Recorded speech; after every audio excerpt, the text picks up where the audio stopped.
Om Shanti. Good morning. 14 अगस्त 2021 आज शनिवार है। आज की मुरली में प्यारे बाबा ने हम बच्चों से यही कहा है कि ऐसी कौन सी सेवा है जो बाप के सिवाय कोई कर नहीं सकता है, और वह सेवा है पतित आत्माओं को पावन बनाना, इस कलयुगी नर्क को सतयुगी स्वर्ग बनाना। तो ये सेवा जो है एक बाबा ही कर सकते हैं और दूसरा कोई नहीं कर सकता। और फिर प्यारे बाबा ने कहा है कि ड्रामा के राज को तुम बच्चे ही जानते हो। गुप्त राज जो ड्रामा का है वह तुम बच्चे जानते हो। अभी हम विस्तार से सुनते हैं प्यारे बाबा के मधुर महावाक्य, ईश्वरीय महावाक्य, अर्थात प्यारे बाबा की मीठी मुरली। आज बाबा कहते हैं, मीठे बच्चे, तुम ड्रामा के गुप्त राज को जानते हो कि यह संगम युग ही चढ़ती कला का युग है। सतयुग से लेकर कलाएं कम होती जाती है। बाबा ने कहा, मीठे बच्चे, तुम ड्रामा के गुप्त राज को जानते हो कि यह संगम युग ही चढ़ती कला का युग है। सतयुग से लेकर कलाएं कम होती जाती है। आज की मुरली में प्रश्न है, सबसे उत्तम सेवा कौन सी है और वह सेवा कौन कर सकता है? सबसे उत्तम सेवा कौन सी है और वह सेवा कौन करता है?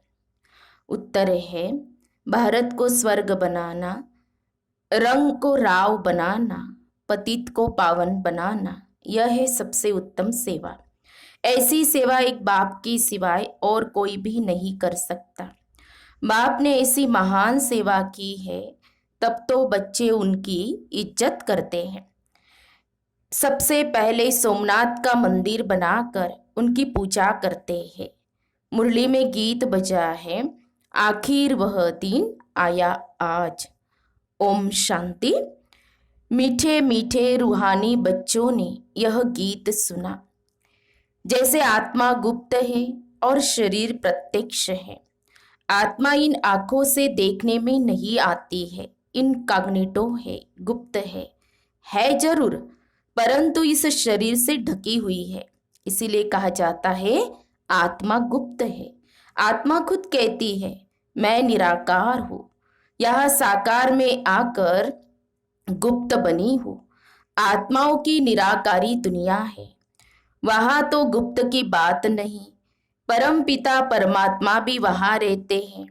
उनको कहा जाता है सुप्रीम, ऊंच ते ऊंच आत्मा, परे ते परे रहने वाला है परम पिता परमात्मा। बाप कहते हैं, जैसे तुम गुप्त हो, मुझे भी गुप्त आना पड़े। मैं गर्भ जेल में नहीं आता हूँ। मेरा नाम एक ही शिव चला आता है। मैं इसमें आता हूँ तो मेरा नाम नहीं बदलता। इनकी आत्मा का जो शरीर है उनका नाम बदलता है। मुझे तो शिव ही कहते हैं, सभी आत्माओं का बाप। तो तुम आत्मा इस शरीर में गुप्त हो, इस शरीर द्वारा कर्म करती हो। मैं भी गुप्त हूँ। तुम बच्चों को यह ज्ञान अब मिल रहा है कि मैं आत्मा इस शरीर से ढकी हुई हूँ। आत्मा है इनकॉग्निटो, शरीर है कॉग्निटो। मैं भी अशरीरी हूँ। बाप इनकॉग्निटो इस शरीर द्वारा सुनाते हैं। बाप गुप्त हैं और इस शरीर द्वारा सुनाते। तुम भी इनकॉग्निटो हो, शरीर द्वारा सुनते हो। तुम जानते हो बाबा आया हुआ है। बाप आते हैं भारत को फिर से गरीब से साहूकार बनाने। तुम कहेंगे हमारा भारत गरीब है, सब जानते हैं, परंतु उनको कोई पता ही नहीं कि हमारा भारत साहूकार कब था, कैसे था। तुम बच्चों को बहुत नशा है। हमारा भारत तो बहुत साहूकार था, दुख की बात नहीं थी। सतयुग में दूसरा कोई धर्म नहीं था, एक ही देवी देवता धर्म था। यह किसको पता नहीं। यह जो वर्ल्ड की हिस्ट्री ज्योग्राफी है, यह कोई नहीं जानते हैं। अभी तुम अच्छी रीति समझते हो, हमारा भारत बहुत साहूकार था, अभी बहुत गरीब है। अब फिर बाप आए हैं साहूकार बनाने। भारत सतयुग में बहुत साहूकार था, जबकि देवी देवताओं का राज्य था। फिर राज्य कहाँ चला गया, यह कोई नहीं जानते हैं। ऋषि मुनि आदि भी कहते, हम रचता और रचना को नहीं जानते हैं। बाप कहते हैं, सतयुग में इन देवी देवताओं को रचता रचना का ज्ञान नहीं था, आदि मध्य अंत को नहीं जानते। अगर उन्हों को यह ज्ञान हो कि हम सीढ़ी उतरते रसातल में जाएंगे तो बादशाही का सुख भी न रहे, चिंता लग जाए। अभी तुमको चिंता लगी हुई है कि हम तमो प्रधान से सतो प्रधान कैसे बने। हाँ, बाबा हमेशा कहते हैं ना, बाकी सब चिंताएं मुझे दे दो और बस तुम एक ही चिंता करो कि आत्मा को सतो प्रधान कैसे बनाए। हम आत्माएं जो निराकारी दुनिया में रहती थी, वहां से फिर कैसे सुखधाम में आई, यह भी ज्ञान है। हम अभी चढ़ती कला में हैं। ये 84 जन्मों की सीढ़ी है, इसके बीच में क्या होता है यह भी तुम जानते हो। सतयुग में सब तो नहीं आएंगे। ड्रामा अनुसार हर एक एक्टर नंबरवार अपने अपने समय पर आकर पार्ट बजाएंगे। अभी तुम बच्चे जानते हो गरीब निवाज किसको कहा जाता है, दुनिया नहीं जानती। गीत में भी सुना, आखिर वह दिन आया आज। तो बाबा कहते ये सब है भक्ति। भगवान कब आकर हम भक्तों को इस भक्ति मार्ग से छुड़ाए सदगति में ले जाते हैं, यह भी समझा है। राम राज्य रावण राज्य किस चीज का नाम है, यह भी कोई मनुष्य नहीं जानते। अभी तुम बच्चे समझते हो बाबा फिर से आ गया है इस शरीर में। शिव जयंती भी मनाते हैं तो शिव जरूर आते हैं। ऐसे भी नहीं कहते मैं कृष्ण के तन में आता हूँ, नहीं। बाप कहते हैं कृष्ण की आत्मा ने 84 जन्म लिए हैं। जो पहले नंबर में था वह अब अंत में है। ततत्वम, मैं तो आता ही हूँ साधारण तन में, तुमको आकर बतलाता हूँ तुम कैसे 84 जन्म भोगते हो। इस समय देवता धर्म का तो एक भी अपने को समझते नहीं है, क्योंकि सतयुग को बहुत दूर ले गए हैं। कल्प की आयु लाखों वर्ष लिख दी है। वास्तव में ड्रामा की हिस्ट्री तो बहुत छोटी है। इसमें कोई धर्म की 500 वर्ष की, कोई की 2500 वर्ष की हिस्ट्री है। तुम्हारी हिस्ट्री है 5000 वर्ष की। देवता धर्म वाले ही स्वर्ग में आएंगे और धर्म तो आते ही बाद में हैं। देवता धर्म वाले ही और धर्मों में कन्वर्ट हो गए हैं। ड्रामा अनुसार फिर भी ऐसे ही कन्वर्ट हो जाएंगे, फिर अपने अपने धर्म में लौट कर आएंगे। बाप समझाते बच्चे तुम तो विश्व के मालिक थे, तुम अभी समझते हो बाबा स्वर्ग की स्थापना करने वाला है, तो हम क्यों नहीं स्वर्ग में होंगे। बाप से हम वर्षा जरूर लेंगे। तो इससे सिद्ध होता है कि यह हमारे धर्म का है। जो नहीं होगा वह आएंगे ही नहीं, कहेंगे पराये धर्म में क्यों जाए। तुम बच्चे जानते हो सतयुग नई दुनिया में देवताओं को बहुत सुख थे, सोने के महल थे।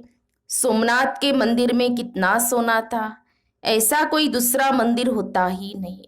उसमें बहुत हीरे जवाहरात थे। बौद्ध आदि के कोई हीरे जवाहरों के महल नहीं होंगे।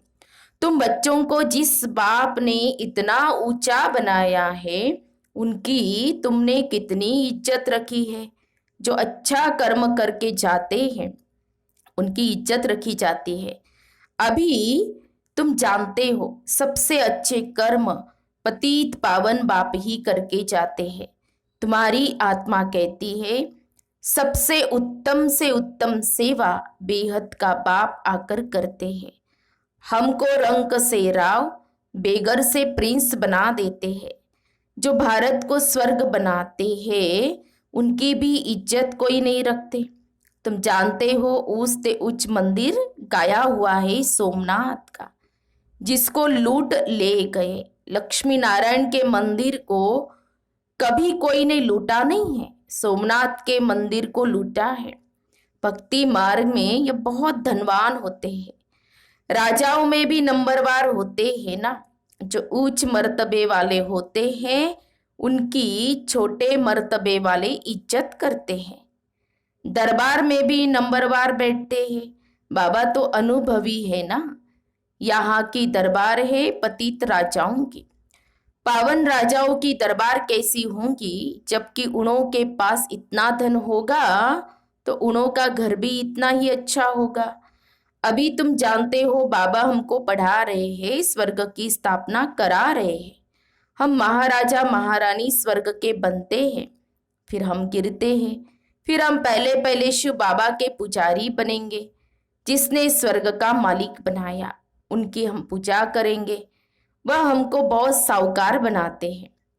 अभी भारत कितना गरीब है, आगे इतना गरीब नहीं था, बहुत खुशी में रहते थे। जो जमीन 500 रुपए में ली थी वह आज 5000 में भी नहीं मिलती है। वहां तो धरनी का मूल्य होता नहीं, जिसको जितना चाहिए ले लेवे। ढेर की ढेर जमीन पड़ी होंगी, मीठी नदियों पर तुम्हारे महल होंगे ना।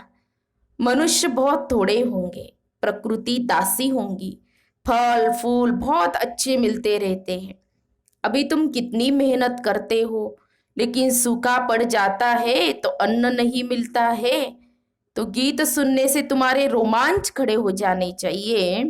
बाप को गरीब निवाज कहते हो, अर्थ अब समझाना। किसको साहूकार बनाते हैं, किसको बनाते हैं साहूकार? जरूर यहाँ जो आएंगे उनको साहूकार बनाएंगे ना। तुम बच्चे जानते हो हमको पावन से पतित बनने में 5000 वर्ष लगे हैं। अभी फिर फट से बाबा पति से पावन बनाते हैं। फट से माना 1 सेकंड में, बाबा हमेशा कहते हैं ना, ऊंचते ऊंच बनाते हैं। 1 सेकंड में जीवन मुक्ति मिल जाती है। कहते बाबा हम आपके हैं। बाप कहते बच्चे तुम विश्व के मालिक हो। बच्चा पैदा हुआ और वारिस बना, कितनी खुशी होती है। लेकिन बच्ची को देख चेहरा ही उतर जाता है। या तो सभी आत्माएं बच्चे हैं, हम स्वर्ग के मालिक बन गए। अभी पता पड़ा है कि हम 5000 वर्ष पहले स्वर्ग के मालिक थे। बाबा ने ऐसा बनाया था। शिव जयंती भी मनाते हैं, परंतु यह नहीं जानते कि वह कब आया था, लक्ष्मी नारायण का राज्य कब था, कुछ नहीं जानते।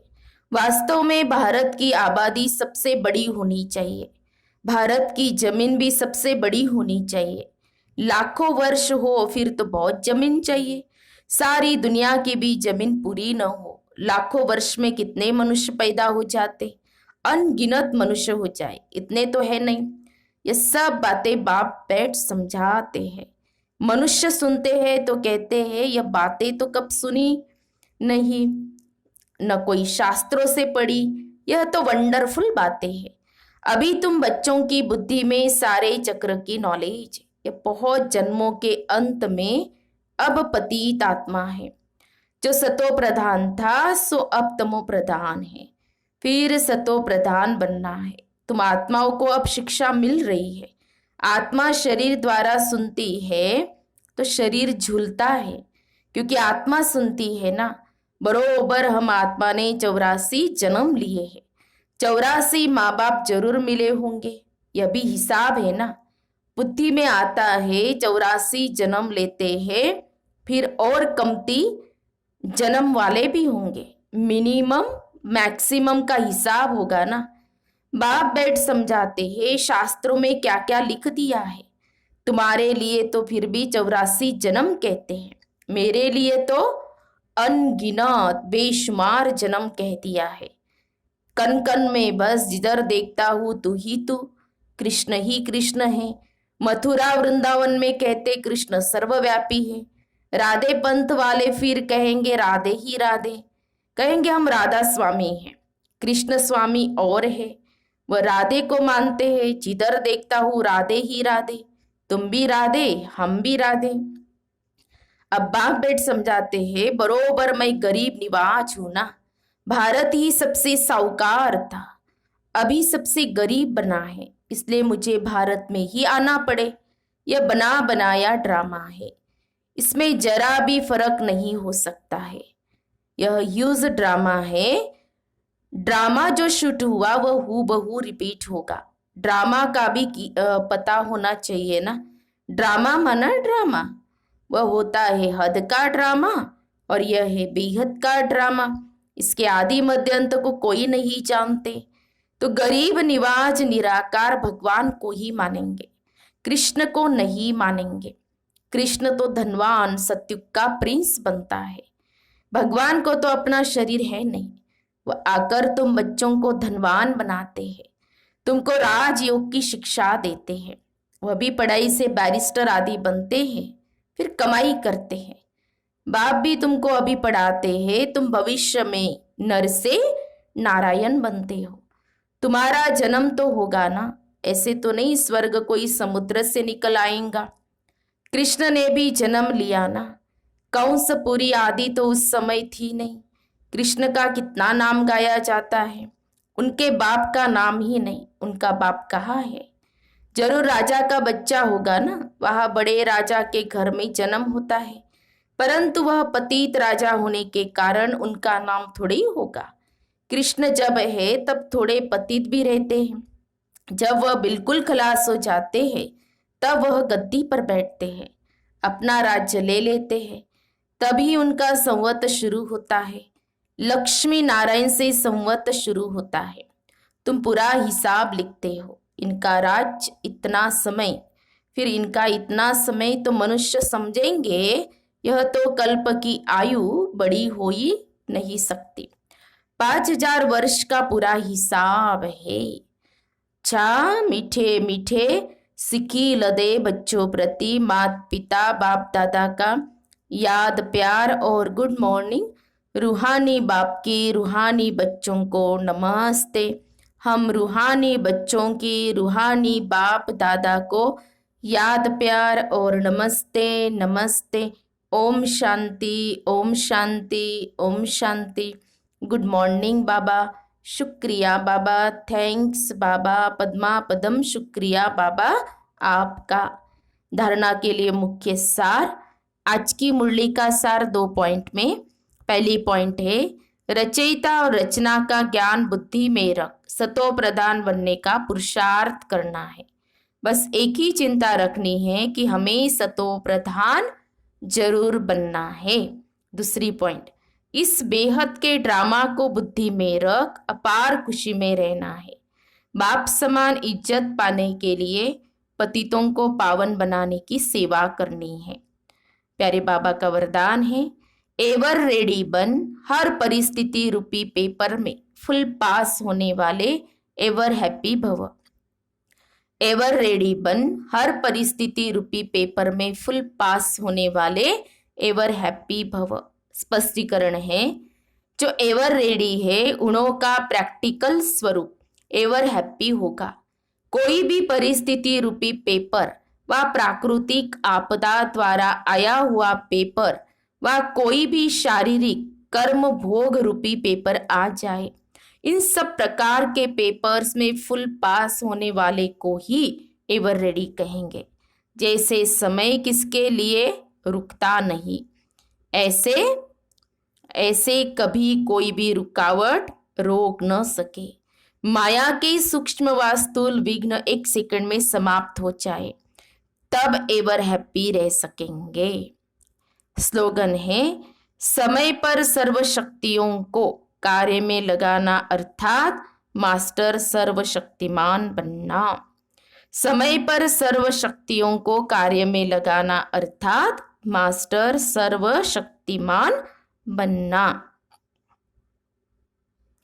तो हम सब ने सुने प्यारे बाबा के मधुर महावाक्य, ईश्वरीय महावाक्य। तो आज प्यारे बाबा ने ड्रामा का जो गुह्य राज है उसको बाबा ने कहा ना, तुम बच्चों ने अच्छी तरह से समझ लिया है और उसको प्रैक्टिकल में यूज़ भी करना है। और सबसे उत्तम जो सेवा है, जो बाप समान इज्जत अगर पानी है तो हर एक को बाबा का संदेश तो देना ही है, पतित आत्माओं को पावन बनाने की सेवा जैसे बाबा कर रहे हैं वैसे हमको भी जरूर करना है। अर्थात बाबा का परिचय अपने मित्र संबंधियों को जरूर जरूर देना है, ताकि अंत में वो उलाहना न दे कि आपने हमें नहीं बताया। इसीलिए और आज जो बाबा ने कहा स्लोगन में, तो आज सारा दिन उस फरमान का भी अभ्यास करेंगे। मैं मास्टर सर्वशक्तिवान हूँ। ओम शांति, ओम शांति, ओम शांति।